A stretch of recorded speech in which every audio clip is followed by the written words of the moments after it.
Hey everybody, Brad Linder back at you again for another daily live card session for Brad Linder making comics and creating comics. So I'm going to share this over with the page here, and we'll go from there. Give me just a second here to do that.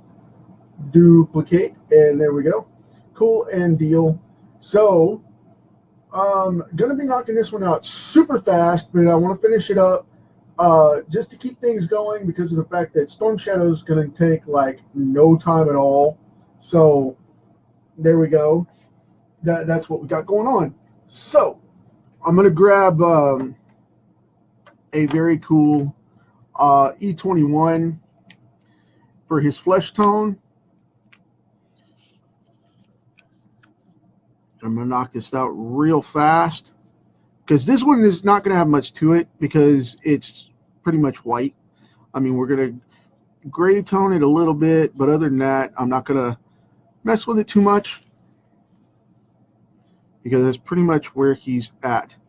But I am going to color this in blue real quick and flesh it out and show you guys how I do some of this suit coloring so we can see, you know, some of the grays and things like that in working in whites. And I'm going to go old school, bare arms like the cartoon and most of the action figure versions. But yeah. Now, the funny thing is everybody thinks that G.I. Joe was created in 1984. And the fact of the matter is it was created in the 60s as an action figure. And it was the boys' version of Barbie, believe it or not. It was an action figure that allowed kids to play with military support and all that good stuff, showing off all the keen, gear from the different military styles because it was during the wartime. So that's where we get that from. And a lot of people don't know, that's what it was reflected on. Let me say it that way, because a lot of people don't know that. But they had one named a different character back before that, but that was supposed to be in the 50s, but I couldn't find any proof of it, so I can't really say that, because the earliest I could find was 1964 for the actual G.I. Joe licensing. But I would really like to find out if, dig it up and find out if they have one for earlier. But like I said, until I do, I won't verify that, because I just can't do it unless it's verified. I'm sorry. But yeah, seriously, that's where that's going to be at, So that's where we are, folks. That's where we are. But I find it really cool because 1984 was such a great year for everything like that. The early 80s to mid 80s was really neat for all kinds of new animation style and liberation on pretty much everything. And it made a lot of changes, that a lot of us didn't get to see prior to that. So I think that society made a big jump there, and it's made a lot of sense, We're not perfect, especially here in America. We definitely are not perfect by any means yet, but, we're getting better. We're getting better, slowly but surely. And you guys know I don't talk politics and things. I'm talking strictly, overall in general. I'm not going to go there, and please don't in my comments because I will delete it, because I don't do that. I keep positive, even though I do know reality is there, and I do support certain things, but I don't discuss those topics publicly. Because that's not the platform, no time for that. So let's not go there with it. But yeah, man, I mean, this stuff is really cool. There were a lot of cartoon series at that time, and G.I. Joe was one of the franchises that really, really rocked it. And man, this is really popping up with this blue. It really is. I'm very pleased with it. I'm going to wash this in to kind of balance it out a little bit, so we don't really have to worry about the paint strokes here. Just to get everything done, you know what I mean? Just to kind of go back and forth here and wash this out. And when you do this with Copics, pull outward. That's the best way to do it. Pull outward and then go back and recoat, and you'll saturate it, and you'll reduce those lines for when it dries, those thin spots. But I like to pull outward with it so it works like a brush, and it doesn't crush the tip. Because if you go all over the place and go backwards and forwards, you will tear the tips up, because they are just felt. They're cut felt, so you will tear them up easily. I've seen some people seriously trash these things, and they're very expensive.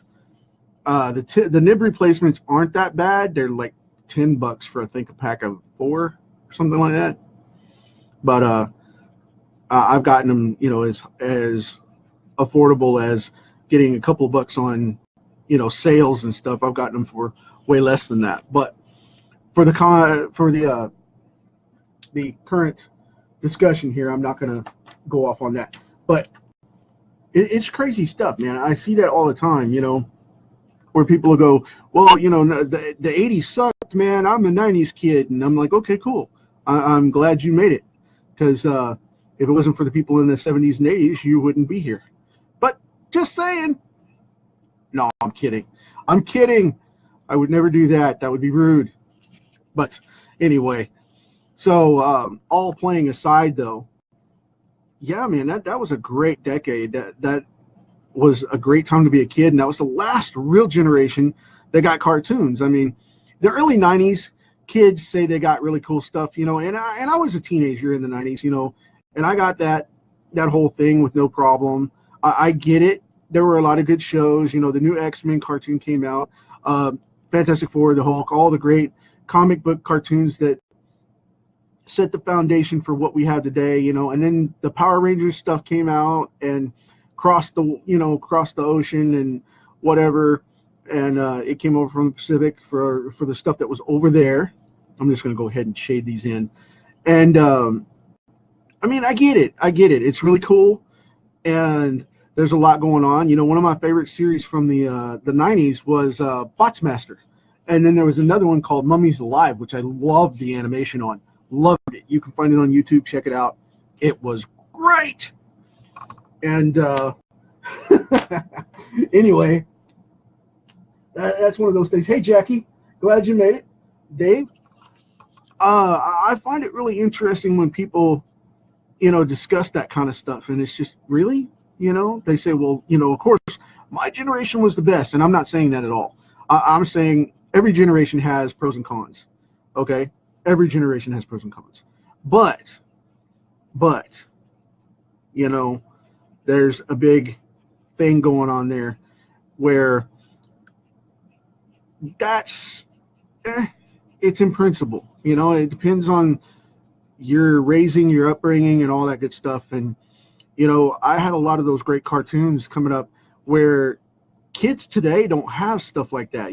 They have the anime version of something, the modern cheap version of it. And I say cheap not because of the style, not because of not liking anime, because I'm a big anime guy as well. But what I'm saying is the cheap renditions, because of the fact that the cartoons in 2D these days are kicked out on computers in anime style generators. And it's so that they don't have to repeat the cell and the motion, because they can make 2 or 3 cells, and then there are programs out there that will finish the animation for them.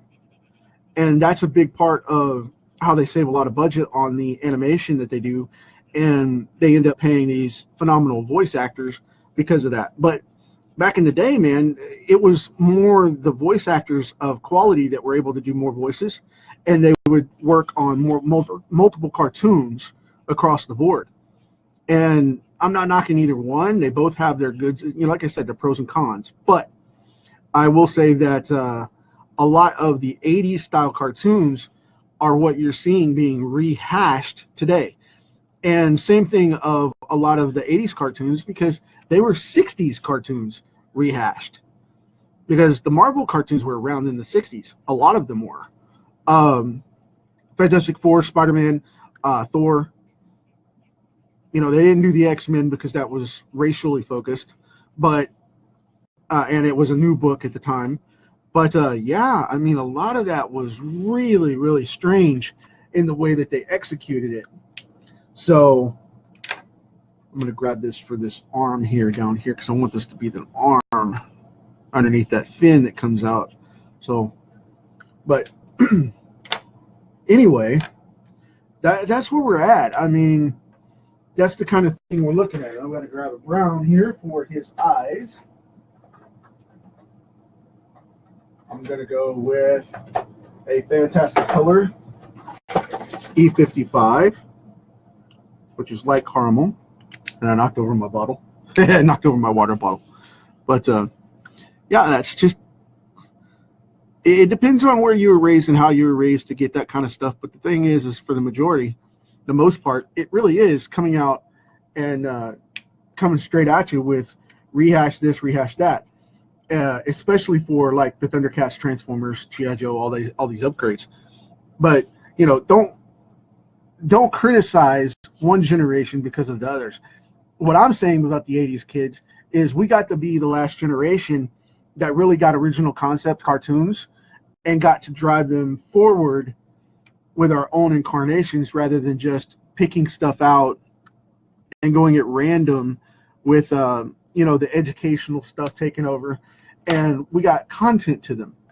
You know, they had storylines and they had good messages and they were rounded.